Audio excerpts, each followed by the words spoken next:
Assalamualaikum warahmatullahi wabarakatuh. Perkenalkan, nama saya Yolanika Pantika Putri dengan NPM C10210033 dari S1 Akuntansi kelas A. Di sini saya akan menjelaskan mengenai Physical System Design pada aplikasi AlphaGive. Apa sih AlphaGive itu? AlphaGive merupakan sebuah aplikasi belanja online dari Alfamart yang memberikan pengalaman berbelanja yang berbeda dengan manfaat keanggotaan yang terintegrasi online dan juga offline.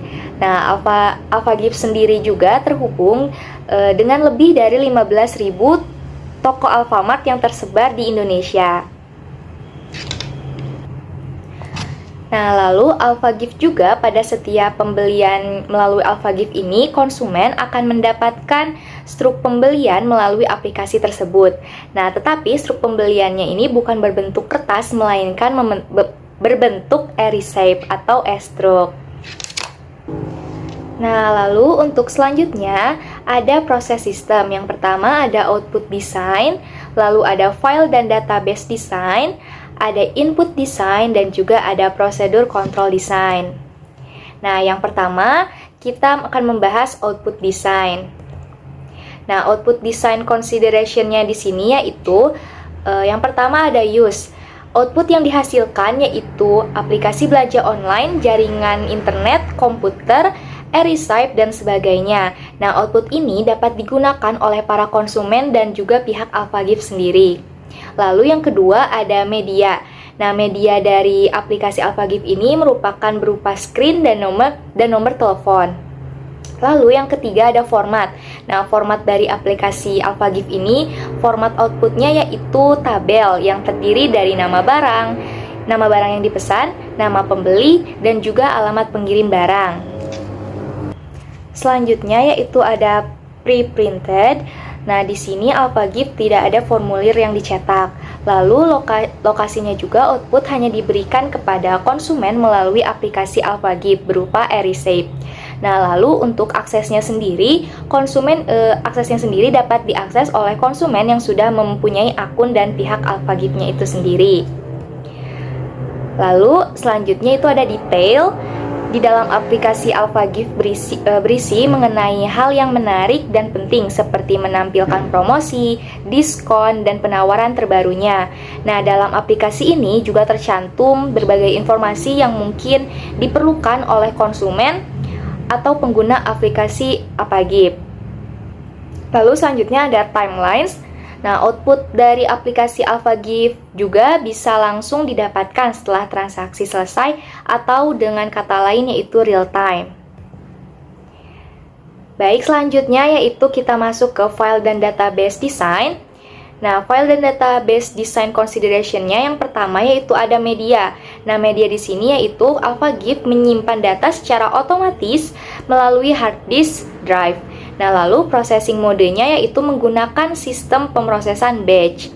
Nah, untuk maintenance yaitu pemeliharaan data yang dilakukan pada aplikasi diupdate secara berkala. Nah, untuk ukurannya sendiri atau size menyesuaikan kapasitas server pada aplikasi AlphaGive. Untuk activity levelnya yaitu sesuai dengan penggunaan aplikasi oleh konsumen atau pengguna.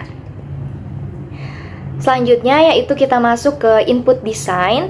Nah, di sini ada input design consideration. Yang pertama itu ada media.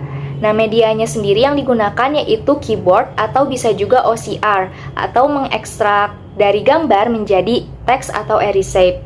Lalu di sini ada source, berasal dari aktivitas konsumen yang menggunakan aplikasi AlphaGive.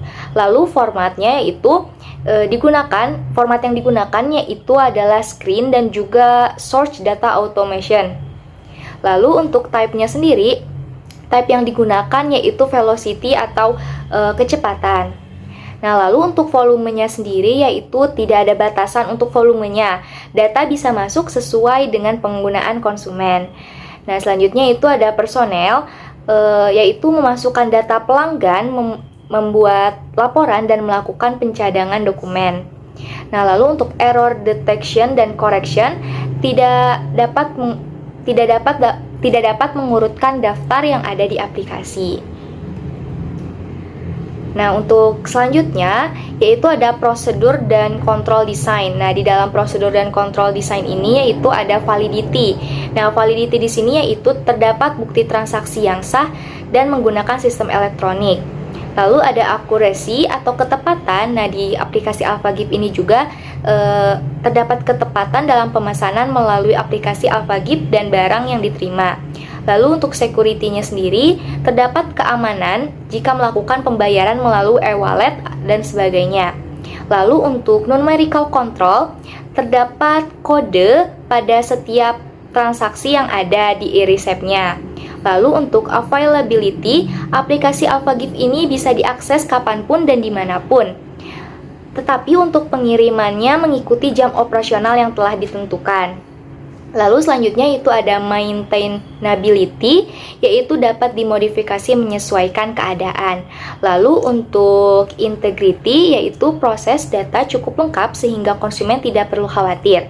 Nah, lalu untuk yang terakhir itu ada audit trail, yaitu e-receipt yang dapat digunakan untuk pemeriksaan lebih lanjut. Baik, mungkin cukup sekian presentasi yang dapat saya sampaikan. Kurang lebihnya mohon maaf. Wassalamualaikum warahmatullahi wabarakatuh.